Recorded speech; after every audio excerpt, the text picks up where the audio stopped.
Contexto. Educación. Territorio. Un encuentro de saberes entre expertos en temáticas que compete a la sociedad. Aquí comienza Diálogos de Frontera, el espacio institucional de la Universidad Católica de Oriente para la reflexión y el conocimiento. Bienvenidos. Un saludo para todos. Nuevamente nos encontramos en Diálogos de Frontera. Hemos venido conversando diferentes temas en torno a la familia, en torno a la educación, en torno a las elecciones y demás. El día de hoy nos convoca un tema que es bien particular, porque tal vez sabemos mucho de él o tal vez desconocemos mucho de él. Mitos y leyendas, a propósito del 31 de octubre. Un escenario donde confluyen diferentes conceptos, ideas, imaginarios, tendencias. Así que le damos la bienvenida a todas las familias del Oriente, a todos los que nos ven acá a través de nuestra red de canales Oriente TV, y quiero presentarles nuestros invitados. Quiero empezar con Luisa Alejandra Saldarriaga. Ella es abogada de la Universidad Católica Luis Amigó. Ella es psicóloga de la Universidad de Antioquia y es magíster en educación de esta universidad, especialmente de la Universidad de Antioquia. Además, ella es docente en la Facultad de Derecho de la Universidad Católica de Oriente. Hemos invitado a Edgar Calderón Sanín. Él es licenciado en Filosofía de la Universidad Católica de Oriente, es magíster en Pedagogía y Didáctica de la misma universidad y magíster en Educación. Actualmente es el coordinador del programa de Comunicación Social de la Universidad Católica de Oriente. Padre, bienvenido a Diálogos de Frontera, nuevamente con nosotros. Jesús David, muchas gracias por este espacio, Diálogos de Frontera, y sí que es un tema de frontera. ¿Cómo fue que tituló el programa? Mitos y leyendas a propósito del 31 de octubre. Qué buen tema.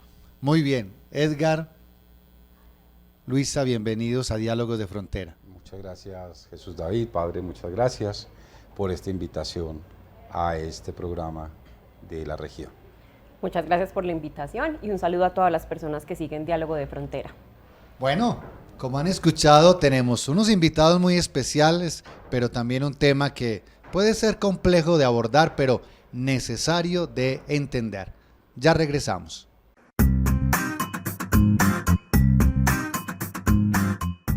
El origen del Halloween se rastrea en la cultura celta. Ellos tenían una celebración llamada Samaín, que era básicamente su año nuevo. Ellos no partían el año en 4 estaciones como se hace ahora, sino que lo partían en 2, la mitad de luz y la mitad de oscuridad. Lo que ahora conocemos como Halloween era el comienzo de la mitad de oscuridad.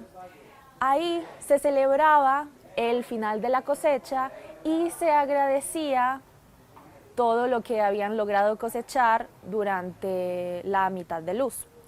Se creía que este día lograba eliminar la barrera que había entre vivos y muertos.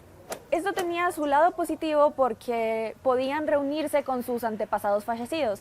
Sin embargo, también eran vulnerables a presencias malignas. Por esto era que los celtas se vestían con disfraces para confundir a los difuntos malos. La cultura celta estaba principalmente asentada en el Reino Unido. Y cuando los irlandeses empezaron a migrar hacia América, trajeron con ellos sus tradiciones. Y con ellos también vino la historia de Jack de la Linterna. Jack era una leyenda de un señor tacaño que había tenido una vida de delincuencia. Entonces, él burló al diablo para que él no tome su alma. Y siempre le pedía más años de vida. Cuando Jack por fin murió, él no pudo entrar al cielo y el diablo tampoco lo quería recibir en el infierno. Entonces, lo que pasó con Jack fue que estuvo obligado a vagar en el limbo con un nabo que que tenía adentro una linterna. Este es el origen de las calabazas de Halloween que conocemos hoy en día.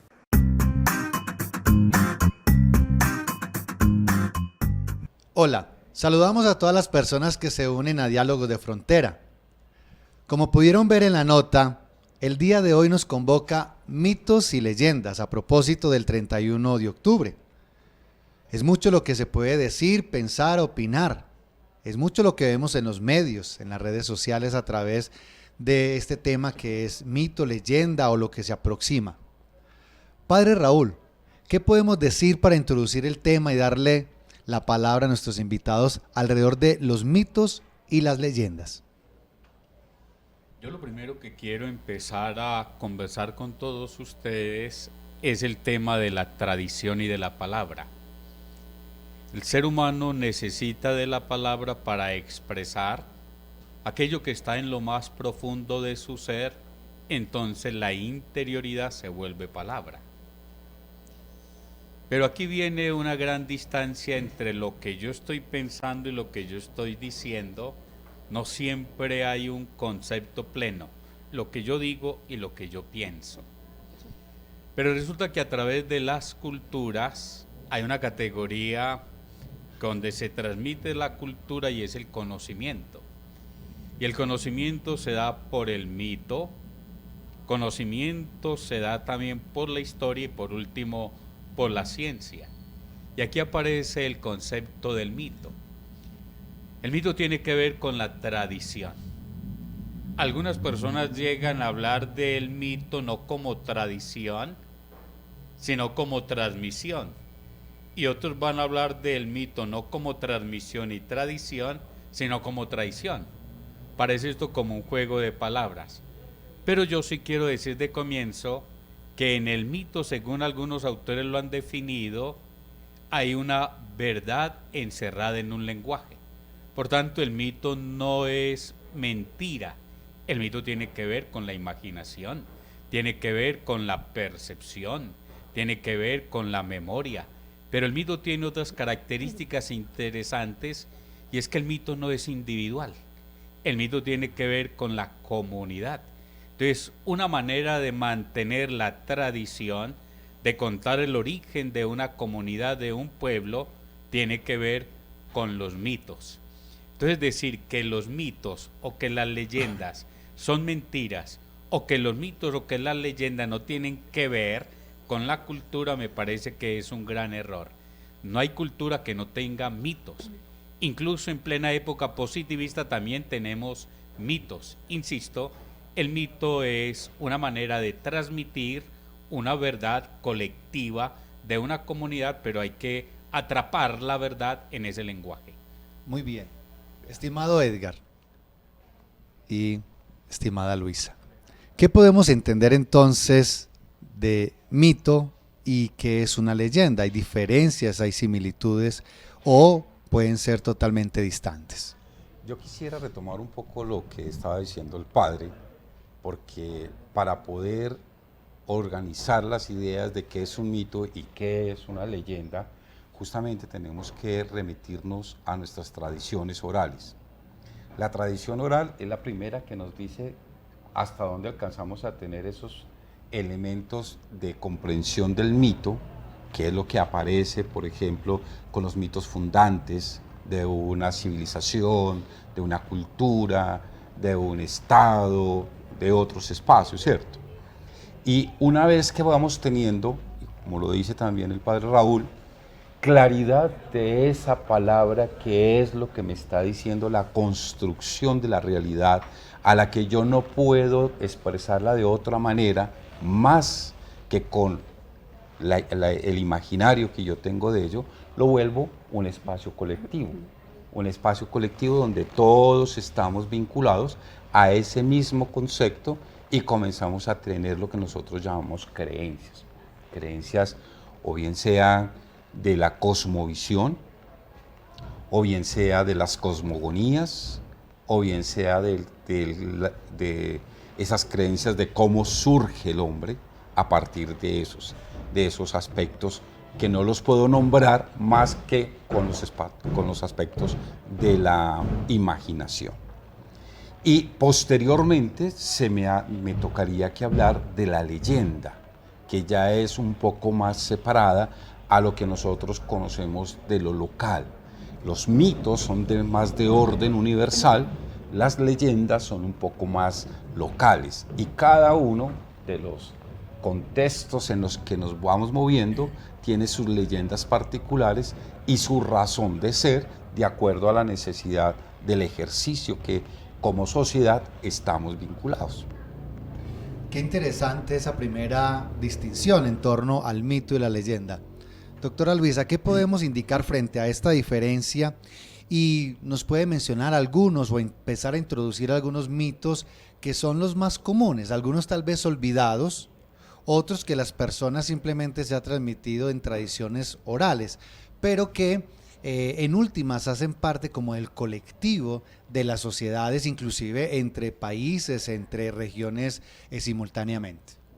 Claro que sí.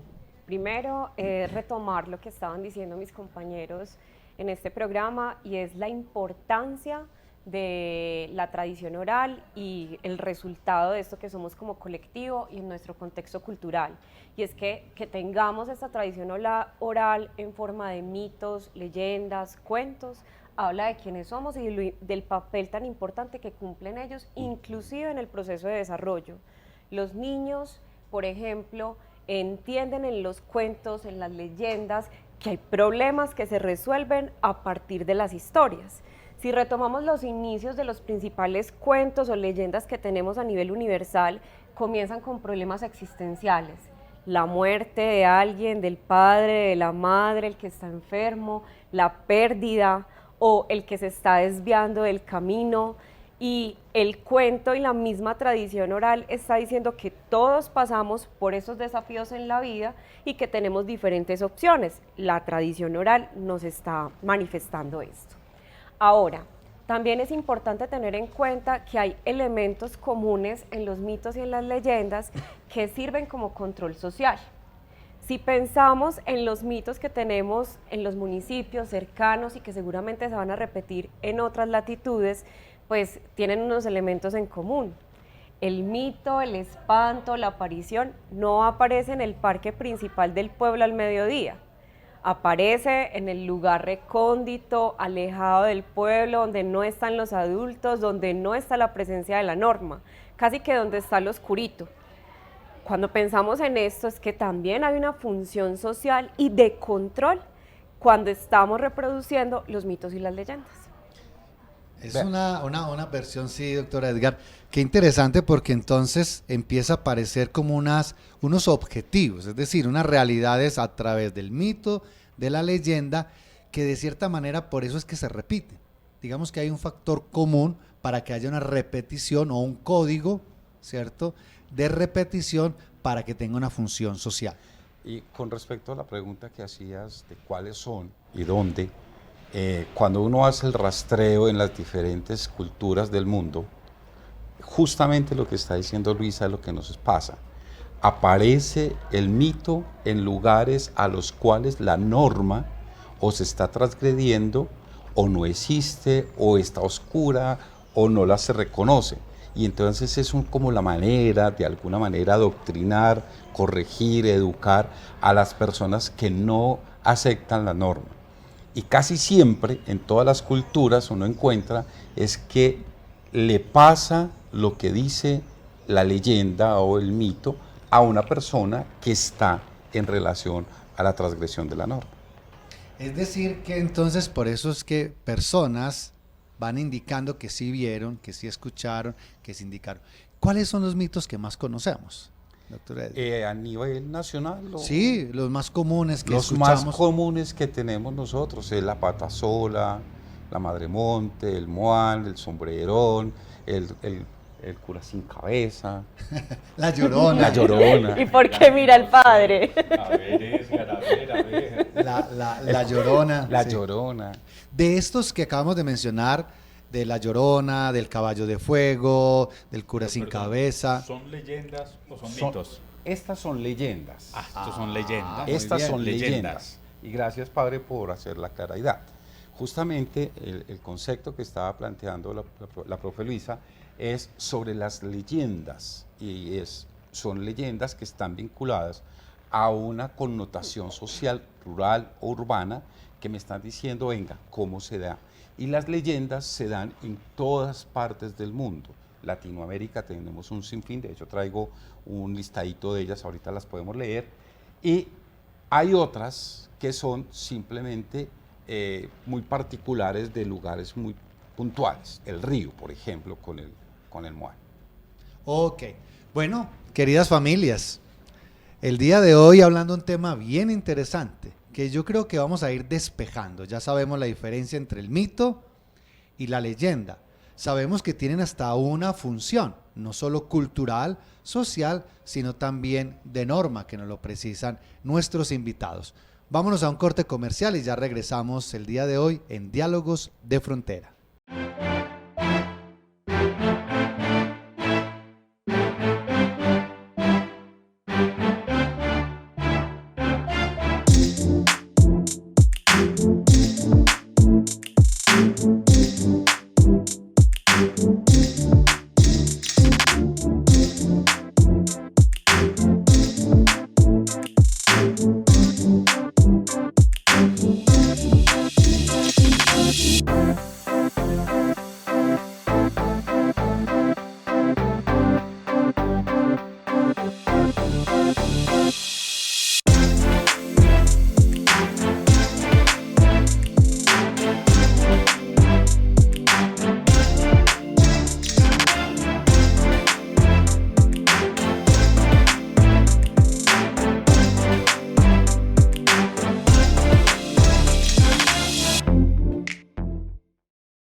Saludamos a las personas que en este momento ingresan a nuestros canales en los diferentes municipios del oriente antioqueño y demás regiones del país.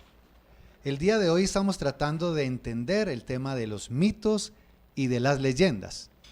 Le hemos preguntado a algunas personas qué piensan, qué mitos conocen, cómo se identifican o en dónde lo han aprendido. Ya regresamos.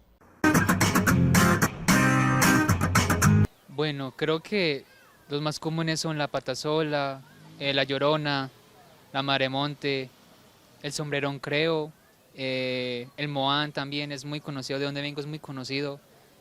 Y sí, creo que son los más como predominantes, creería yo.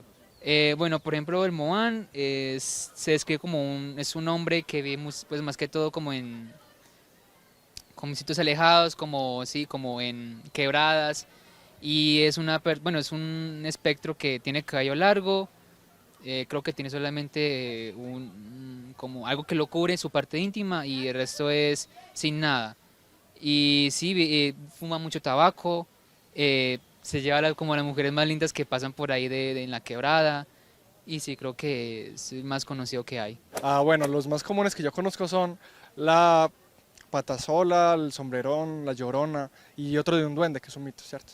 Sí, el del duende es un duende que tú vas en las noches a buscarlo debajo de un río, a buscar un cofre de oro o algo así, que supuestamente te da riqueza.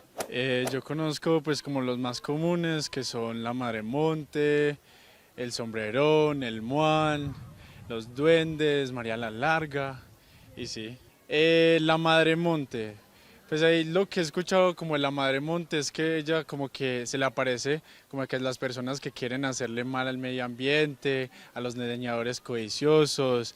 También decían por ahí que a los niños que eran desjuiciados y se iban para las quebradas, que a veces se les aparecía y los asustaba. Bueno, un mito y leyenda que conozco es el de la Llorona. Si no estoy mal, es una mujer que abandonó sus hijos en un río y cada noche va y los busca llorando, y también tengo entendido que es un mito que está en México y en Colombia. Bueno, hay una leyenda famosa en el Carmen de Oral que es sobre las brujas, y es porque los hombres que llegan de otras ciudades se enamoran de las mujeres de allá y se casan porque son muy bonitas.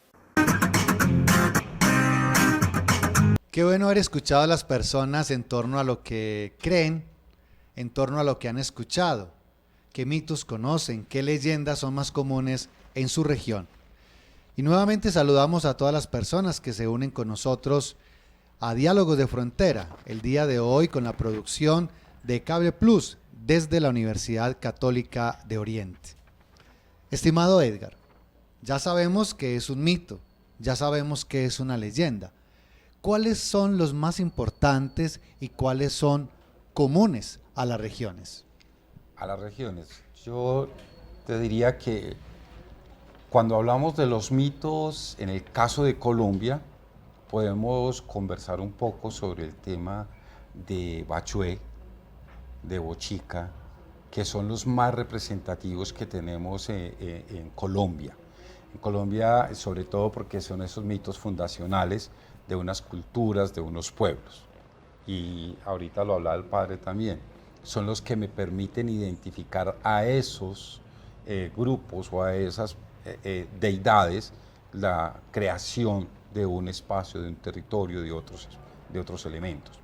En América hay muchos, en todo el mundo. Yo traje una lista, si me permites, leo algunos con referente, por ejemplo, en el caso de Grecia, toda la mitología griega del Olimpo, del primero inicialmente de los dioses griegos que aparecen, que son los padres, Cronos, Hera, Urano, el cielo y todos estos, y después aparecen los dioses del Olimpo que tienen algunas figuras humanas o unas características humanas superiores como Zeus, Eros y otros tantos.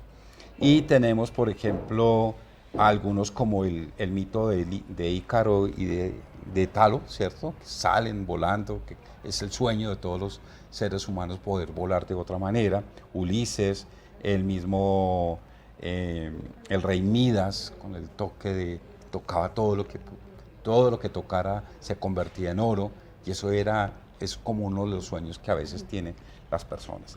En el norte de Europa aparece, por ejemplo, Thor, que es como la similitud a los dioses griegos. En el este de Europa está el golem, con creación de un ser superior que tenga mayor fuerza que cualquier otro. Eso tiene unas implicaciones también muy interesantes. Frente a eso, qué pena que lo interrumpa, queridos televidentes. Si escuchan algunas palabras y han estado con toda la atención, hoy en día vemos programas de televisión, animes y demás que toman nombres de este tipo de mitología, precisamente para mostrar un poder en especial, una unión de poderes o también una unión de culturas. Bien lo decía, por ejemplo, el tema de Thor, ¿cierto? Inclusive, a propósito del 31, que se nos avecina a muchos niños, inclusive buscan la manera de, a partir de esos animes o de lo que han visto en sus programas, imitar o disfrazarse de alguno de estos personajes que estamos conociendo, como bien lo planteabas, de la mitología, digamos, más universal. Sí, ese es como en todo el mundo, en cualquiera de las culturas, siempre se representa algo de lo que nosotros necesitamos saber. Esa es la tradición que nos ha venido construyendo. Infortunadamente, y ahorita de lo que estás planteando de los animes y de las nuevas películas que nos salen, lo primero que encontramos es que se desdibuja el concepto de esa mitología, que era más de una tradición oral, de una conversación, de poder decir cómo nos construimos, dónde nos formamos, cuál es nuestra fundación para poder sentirnos fuertes o poderosos. Si leen un poquito la historia de los vikingos, está muy basada en lo que Odín, los mandatos de Odín. Si vemos el caso de los cristianos, las tablas de la ley que nos las montaron. Entonces era nuestra fundación como principio, la palabra, la construcción de la cultura, el relato, la tradición, y podernos construir. El mito no es ni malo ni bueno, ese es el arjé, el principio de lo que nosotros somos como seres humanos en los diferentes estados o en las diferentes culturas del mundo. Estimada Luisa, leyendas. Hemos visto entonces que la mitología tiene un componente universal y ahora hablaban de un componente más local, más regional, más específico de la leyenda. Hablemos un poco de esas principales o de algunas leyendas que tal vez para los oídos es común. Bueno, a mí me gustaría retomar a partir de esta pregunta las principales leyendas que tenemos en Colombia y que nos permite leernos como sujetos en esa narrativa que se ha ido repitiendo generación tras generación. Por supuesto, para los colombianos, una de las leyendas más importantes va a ser la del Moán. ¿Por qué va a ser la del Moán? Porque el río Magdalena habla de toda la historia de Colombia. Si pensamos en la importancia del río Magdalena y de ese río o esa palabra en forma de río, pues nos vamos a encontrar que hay varias historias, cuentos, mitos y leyendas que tienen que ver con el devenir del río. Pero también, aparte pues obviamente del Moán, nos vamos a encontrar otras que son comunes, que ya han mencionado los compañeros, como la de La Llorona, como el cura sin cabeza y otras. Pero adicionalmente me gustaría también que estuviéramos conversando sobre qué es lo que se está representando en los cuentos y en los mitos y en las leyendas. ¿Cuáles son esos roles que están siendo representados a partir de la tradición oral? Porque nos vamos a encontrar los mismos personajes. Nos vamos a encontrar al que necesita reivindicarse como un héroe a partir de lo que le sucede en la historia, de lo que está superando en la historia. Puede que también nos encontremos con personas que ostentan un conocimiento superior, que si empezamos a buscar y escudriñar en esa narrativa, pues son los que tienen el relacionamiento con lo divino, también los que tienen el relacionamiento y el conocimiento de las plantas, y entonces saben cómo transformar las plantas en medicina, y ahí, a partir de ahí hay unos roles que se representan, y afortunadamente estamos en proceso de transformación también, porque nos estamos transformando, la cultura está viva, algunos roles que han sido estereotipados desde lo débil, que por lo general ha sido a lo femenino, o a los niños y niñas, que también en la tradición oral es como lo que hay que proteger.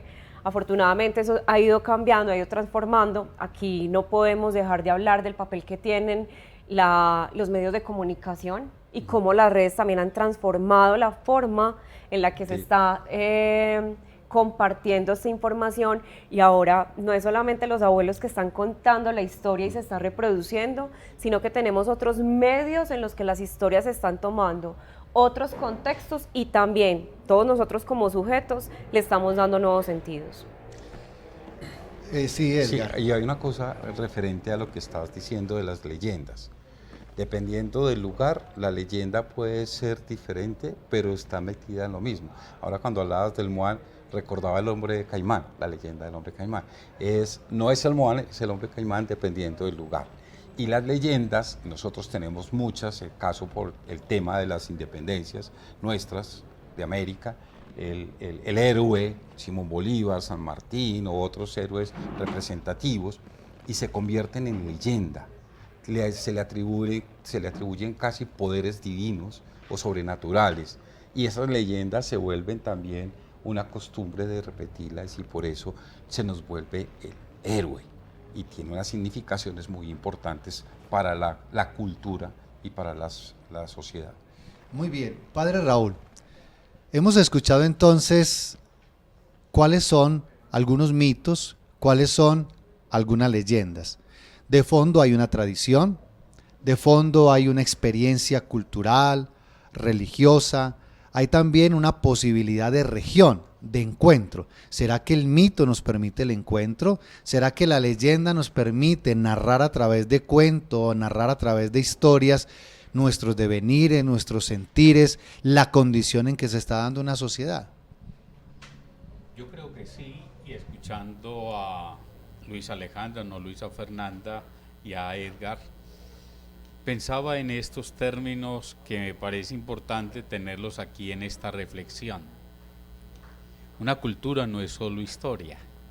Si nosotros dejamos a una cultura solo en la historia, entendiendo como aquello que ha sucedido en el tiempo y en el espacio, pues debilitamos la misma cultura, no es solo historia. Pero una cultura no es solo poesía. La poesía puede contar aquello, por qué sucedió, cómo sucedió, y ponerle también qué motivos los llevó. Pero aparece el otro concepto, y es el concepto de la narración. Entonces, cada cultura, cada región necesita la narración. Pero la narración tiene cosas bien interesantes y es entrar en aquellos puntos del ser humano en los cuales él no es capaz de decirlo con la palabra, no es capaz de conceptualizar. Por ejemplo, por más que yo quiera hablar de la muerte, por más que los conceptos que den, la palabra no da. Entonces necesito tener el mito, necesito traer así lo de la tradición. Que el nacimiento de una persona es tan interesante, tan bonito, que el concepto no da, la palabra no sola, necesito que el mito. Que un hombre y una mujer se enamoran y van a estar toda la vida, que aparece el mito. Pero resulta que del mito también nace el rito. Por lo regular el mito nos lleva a los ritos y esto hace que vayamos teniendo en cada una de las culturas no solo los mitos, sino también ritos. Y los ritos se vuelven regionales, particulares, singulares en una comunidad. Alrededor del rito se cuenta el mito. Entonces se vuelve toda una narrativa y alrededor del mito y del rito se crea la comunidad. Entonces los mitos sí crean identidad cultural. Queridos televidentes, ya hemos escuchado entonces que el mito, la leyenda, tiene un sentido y que al conversarlos, al transmitirlo, más allá de generar imaginarios o conceptos que no son, tal vez nos quieren dar una lección de vida o nos quieren mostrar una realidad de una cultura en particular. Vámonos a un corte comercial y ya regresamos en Diálogos de Frontera.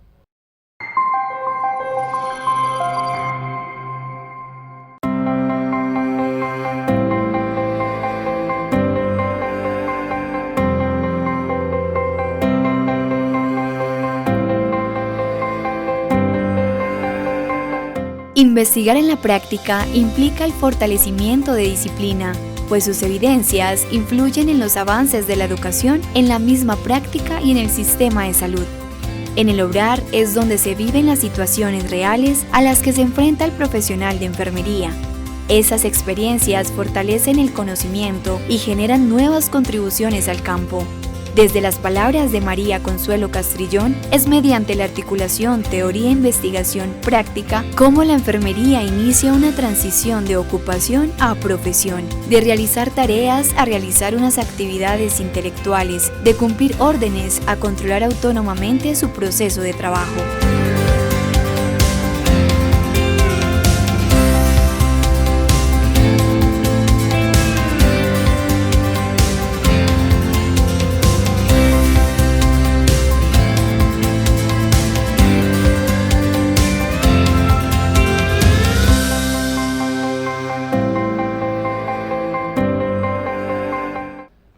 Seguimos hoy en Diálogos de Frontera. Saludamos a todas las personas que se unen a nuestra red de canales de los municipios del oriente antioqueño y de otras regiones de nuestro país. Mitos y leyendas. Pero hemos titulado el programa el día de hoy alrededor de, a propósito del 31 de octubre. ¿Qué pasa ese día?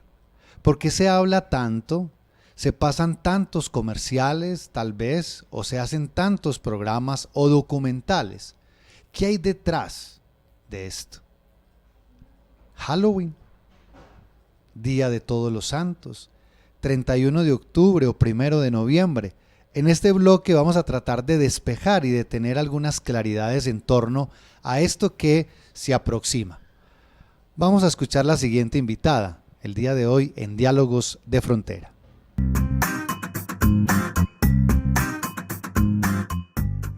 La Iglesia Católica tenía su propia festividad donde celebraba a sus difuntos, la cual se solía celebrar el 13 de mayo. Pero al encontrarse con la cultura celta, decidieron moverla al 1 de noviembre. Esta celebración se conocía como All Hallows, o sea, Todos los Santos. El 31 de octubre pasó a ser conocido como All Hallows Eve, o la Noche de Todos los Santos. Esta palabra terminó evolucionando a lo que conocemos hoy como Halloween. Dentro de esta tradición estaba la costumbre de que un grupo de gente pase por cada hogar pidiendo ofrendas para llevarle a los difuntos. Ellos también decían que iban a rezar por las almas de cada casa a la que iban. Entonces se creía que si no dabas una ofrenda ibas a tener mala fortuna. Esto terminó evolucionando a lo que hoy conocemos como el truco o trato, o los niños pidiendo dulces cuando están disfrazados. Con el pasar del tiempo y con la globalización, esta festividad se terminó extendiendo por todo el mundo, compartiendo diferentes culturas y folclores que narran de diferentes mitos, leyendas y criaturas fantásticas. El cine de Hollywood también logró popularizar mucho esta festividad, que ahora se celebra en muchísimas partes del mundo, incluyendo Colombia.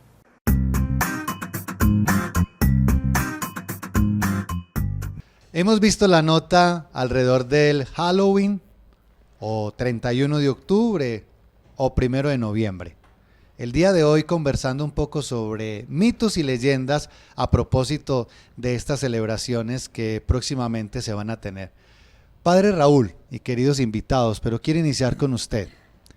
Mucho se habla, tal vez hay confusiones en torno al 31 de octubre o tal vez Halloween para algunos o otros lo han ido cambiando por fiesta de los niños o de los disfraces, pero también la fiesta de todos los santos. Usted que además es sacerdote y que tal vez le toca sortear esos interrogantes de las personas, ¿cómo nos puede introducir este tercer bloque para poder comprender mejor?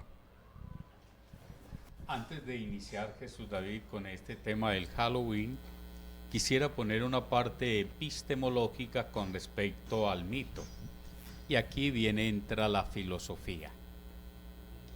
El mito quiere entrar sobre una realidad de la naturaleza humana o una realidad del mundo que no es comprensible a primera vista. En este sentido me voy a basar en Platón. Y Platón, cuando va a contar que el ser humano es un ser sensitivo, tiene emociones, tiene un cuerpo, pero hay un espíritu, hay un alma, entonces quiere basarse en un mito. Entonces también Platón va a decir, yo puedo conocer solo por los sentidos, esto que yo toco que es caliente, esto que yo veo es rojo, pero se resulta que sí es el conocimiento o hay un conocimiento intelectivo. Platón acude a un mito, y es el mito de la caverna. Entonces él va a decir, allí en la caverna aparecen las sombras, pero afuera es donde yo puedo conocer. ¿Qué quiere plantear ahí Platón? El ser humano tiene un conocimiento sensitivo y un conocimiento intelectivo, donde lo más importante es lo intelectivo, pero lo hace a partir de un mito. El mito entonces siempre expresa una verdad.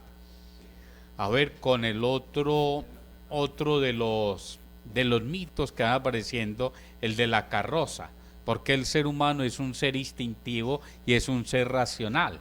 Entonces Platón va a contar que en una carroza el jinete llevaba una rienda, la otra rienda, y la de la razón cayó, para explicar que el ser humano es más sensitivo que racional. Ahí hay un mito. Entonces el mito quiere explicar. Luego por eso dicen que el paso de la filosofía, que la filosofía es el paso del mito a la razón, pero hay una verdad, como en esa parte epistemológica, que es como importante tenerla. Aquí viene el lenguaje. Ahora nos estamos metiendo en otra realidad más cotidiana, más cercana, y es 31 de octubre, 1 de noviembre, más o menos la tradición. Proviene de los celtas, que estaba terminando la época del invierno y se estaba acabando la cosecha. Hay que aprovechar todos los frutos, hay un cambio. Por tanto, aquí hay una abundancia y en la época de invierno ya no hay abundancia. ¿Cómo vamos a vivir esto? ¿Cómo vamos a contar? ¿Cómo vamos a celebrar esto que está sucediendo? Que hoy había frutos y mañana no hay frutos. Vamos a hacerlo por medio de compartir comidas, de compartir calabazas como la linterna, muchas cosas. Entonces decían, no, es que aquí nos están colaborando los dioses, o hay fuerzas ocultas, o tal cosa. Esto apareció la tradición que celebraba el mundo pagano, pero luego aparece el Día de Todos los Santos. Si dicen, aquí hay unos, entre comillas, espantos, aquí hay unas cosas raras, pero es que hay unos santos. Entonces, ¿cómo esos dos días están tan unidos? El Día de las Brujas, como se llama, y el Día de los Santos, otro acontecimiento de mirar. Pero lo que quiero decir acá es un paso del tiempo, del invierno, aquí en el inicio del invierno y terminando el otoño. Qué interesante, padre Raúl. El mito de la caverna, el mito del carro alado y entender ese primer origen de lo que hoy normalmente, más allá de decir celebramos, entendemos con respecto al 31 de octubre o 1 de noviembre. Hemos visto una nota, hemos visto una explicación cargada de epistemología, es decir, de una base teórica, de una tradición particular. ¿Qué podemos indicar al respecto entonces, Edgar y Luisa? Hay algo bien interesante que lo pone el padre y me parece que esa episteme es lo mejor que nos puede dar para poder ejercer también lo que tenemos que entender.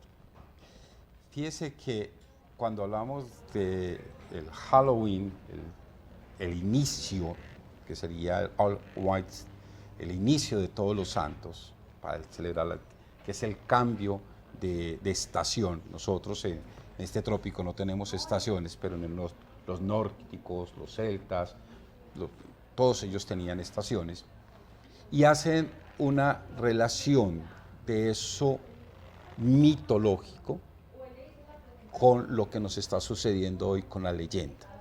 Y lo planteaba muy bien el padre.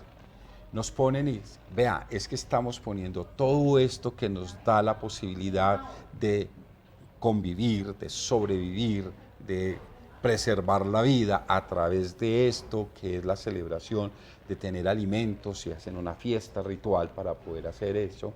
Y ya nosotros, infortunadamente, con el comercio que nos han montado, esta economía masiva que tenemos, entonces simplemente cogimos algo que era más de una tradición religiosa antigua, que después la cristianizamos con el Día de los Santos, y después la llevamos a México y le ponemos otro tipo de cosas con el Día de los Muertos, y lo volvimos una leyenda y lo convertimos comercial.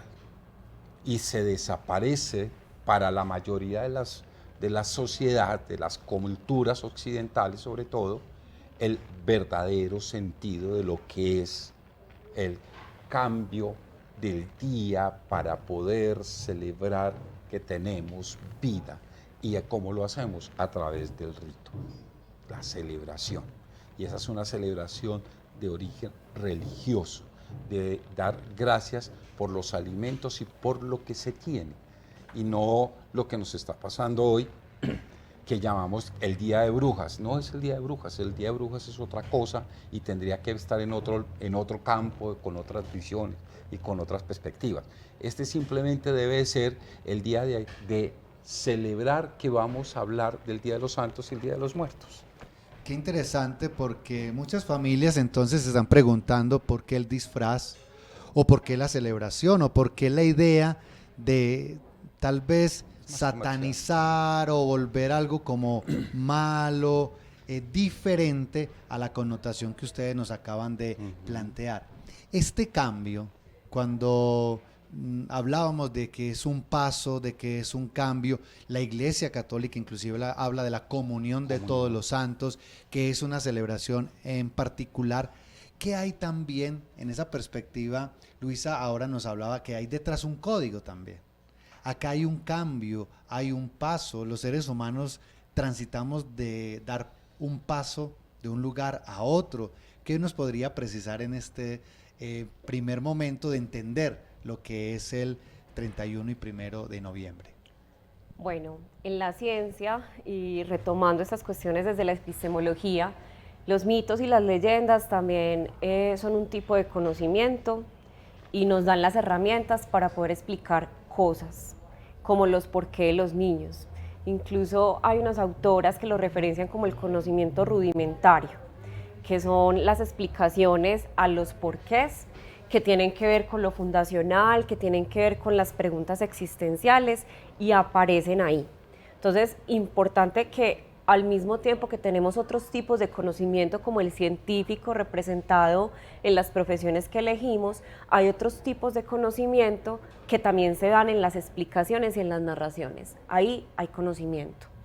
Por otro lado, también tenemos que entender que en nuestro contexto los mitos también se constituyen a veces como un obstáculo para acceder al conocimiento verdadero o al conocimiento científico. Cuando en lugar de ir más allá o de buscar las explicaciones científicas, lo relegamos exclusivamente a un asunto del mito o de la leyenda. Incluso Gastón Bachelard, un epistemólogo francés, lo plantea como el obstáculo animista, cuando en lugar de buscar explicaciones basadas en la ciencia, acudimos a la explicación del mito sin ir en el más allá, que es la obligación que tenemos en la ciencia y en la investigación.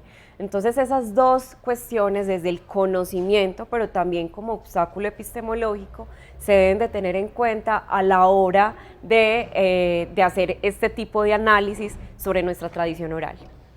Qué interesante, el día de hoy hablando sobre mitos y leyendas a propósito del 31 de octubre. Y qué bueno haber escuchado esto desde lo académico, para develar, para despejar, para quitarle tal vez a este tipo de celebraciones que se vuelven comerciales, quitarle ese velo que a veces no nos deja ver claro.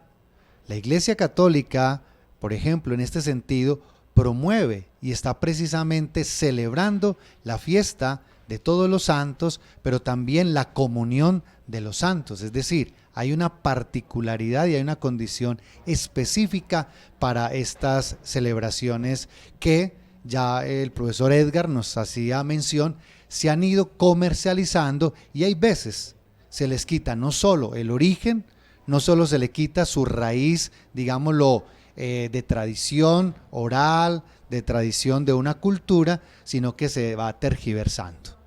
Vámonos a un corte comercial y ya regresamos en Diálogos de Frontera. 40 años han sido suficientes para dejar huella en una región que ha sido testigo de nuestra evolución. A lo largo de estas 4 décadas, la Universidad Católica de Oriente ha aportado desde la academia a la consolidación de un territorio resiliente, que se preocupa por el desarrollo humano, empresarial, social y cultural, incentivando la esencia propia de su gente luchadora y emprendedora, que los hace únicos y protagonistas del crecimiento, progreso y futuro prometedor del Oriente Antioqueño. Ciencia, innovación, academia y extensión son los pilares por medio de los cuales se hace real la misión educativa de la universidad, el servicio a la persona humana y a la comunidad, comprometida con el avance científico y tecnológico, orientada a fortalecer aportes al desarrollo de la región del Oriente Antioqueño con proyección nacional e internacional.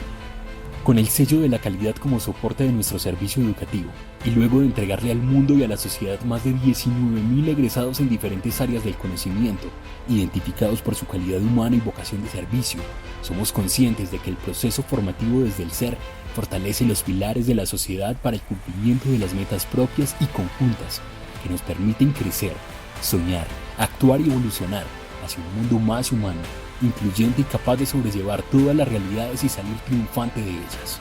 Hoy, la UCO continúa siendo fiel a los principios fundacionales que le han permitido su permanencia en el tiempo y ganarse un lugar especial en el corazón de cada uconiano que ha recorrido sus aulas de clase, propendiendo por comprender la universidad del futuro, la de los niños que hoy aprenden apenas a leer y que serán quienes en algunos años nos pregunten qué clase de universidad les preparamos.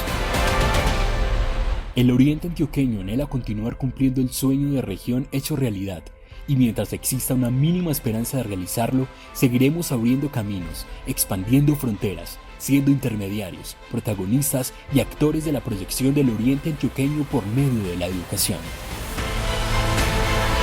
Somos UCO. Somos UCO. Somos UCO. Somos UCO. Somos UCO. El día de hoy hemos estado tratando de comprender mejor los mitos, las leyendas, a propósito del 31 de octubre que tanto interrogante genera en las familias. Vámonos a este bloque de conclusiones. Y yo quiero iniciar con la doctora Luisa, continuar con el doctor Edgar y terminar con el padre José Raúl. Porque es bueno identificar, aclarar, separar para vivir mejor, para hacer las cosas más consciente, que es lo que nosotros buscamos desde ese tipo de programas. Luisa, adelante. Bueno, yo quisiera comenzar hablando de que estos somos nosotros. Somos nosotros en forma de palabra y que se transmite de generación en generación. Se está modificando, una cosa era hace 500 años, hace 100 años, hace 50 años, incluso hace 10 años. Pero habla de quiénes somos nosotros y cómo estamos transformándonos a través de la palabra. Otra de las cuestiones con las que quisiera cerrar es retomar que a partir de esa palabra se están también transmitiendo conocimiento, otros tipos de conocimiento que también son legítimos y que son importantes en esta construcción cultural que hacemos día a día. Y, por supuesto, tener en cuenta esos roles y representaciones que hay en esos mitos y en esas leyendas. Incluso cuando hablamos del tema de los disfraces, lo que vemos son roles y representaciones que los niños y niñas, incluso los adultos, hacen a partir de un disfraz. ¿En quién se están representando? ¿Qué representación hay en esos roles estereotipados del disfraz? Ahí también hay asuntos importantes para analizar y que dan cuenta de qué es lo que está en este momento a la moda, de qué está hablando la gente, pero también de cómo están resignificando mitos, leyendas y cuentos que hacen parte de nosotros. Sí. Adelante, profesor Edgar. Gracias. A uno sí le llama mucho la atención, concluyendo con lo que termina Luisa, y es que nosotros estamos necesitados de representarnos y nos representamos con algo. Y constantemente estamos buscando a quién, un referente, buscamos dónde. Y esos referentes van a estar por siempre en todos los lugares, en cualquier parte en que nos movamos, porque queremos parecernos a, o ser igual que, o tener algunas condiciones de. No es malo, no es bueno, ese es el ser humano, esa es la necesidad de la búsqueda del ser humano, en todos los ámbitos y en todas las culturas. Y yo quisiera dejar como último mensaje es que podamos comprender muy bien, y atendiendo lo que nos aclaraba hace un momento el padre con el espacio epistemológico del mito, que podamos entender qué es eso y que no lo confundamos con una leyenda, porque el mito nos permite comprender muchas de las razones a las cuales nosotros vamos construyendo, vamos entendiendo los ritos que suceden en las culturas indígenas, por ejemplo, o en otras culturas, en los rom, por ejemplo. Entonces eso tiene una significación también por ahí. Y atender las leyendas, porque tanto las urbanas como las rurales, como las locales, como las regionales, esas leyendas están hablando de la cultura de la ciudad y nos están creando identidades propias. Y al crear nuestras propias identidades comenzamos a comprendernos qué es lo que necesitamos construir como ciudadanos para simplemente ir diciendo, venga, yo tengo una identidad nacional, una identidad local, me voy a reconocer y saber para dónde voy con lo que tengo. Una de las conclusiones que yo creo que que es bien importante en este momento, y es que no podemos reducir el conocimiento solo al positivismo. Ya Augusto Comte decía que un estadio mítico, un estadio metafísico, un estadio positivo, pero nos hemos quedado en ese estadio positivo científico, que lo que no es medible, no es demostrable, no es cuantificable, no existe. Entonces de ahí sale el mito. Una sociedad solo positivista, que no tenga en cuenta el lenguaje de otras miradas, es una sociedad que no le va a dar importancia al ser humano como un ser que se narra. Lo segundo, la importancia de la narración de la palabra como una manera de crear cultura. Un pueblo, una ciudad, una comunidad que no tenga su narración, que no tenga su historia, sus mismos mitos, es una sociedad que se va perdiendo. Pero entre esos mitos se necesita hacer también cultura, porque es la manera de la integración también de las generaciones.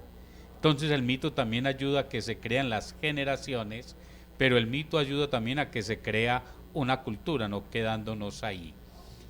Y lo tercero, con este tema que estamos trabajando del Halloween, es en algunos momentos aquellos espacios que el ser humano no puede entrar con la razón, los quiere dominar con una cierta superstición.